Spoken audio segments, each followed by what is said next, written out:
Hey friends, I will be making gloves and rosemary water. So there is a lot of benefit on gloves and rosemary.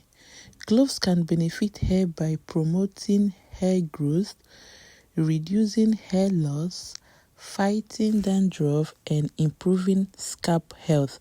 Because I noticed that since I put to bed last December, and I have experienced a lot of hair loss. When I mean hair loss, like when I comb it pulls up, it pulls off. I have a lot of hair loss.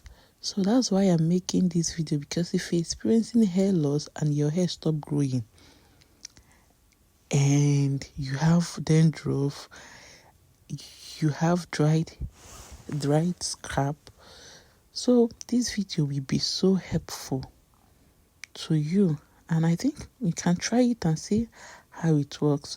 So here I'm putting the cloves on a bottle. So I will leave it for 3 days to ferment.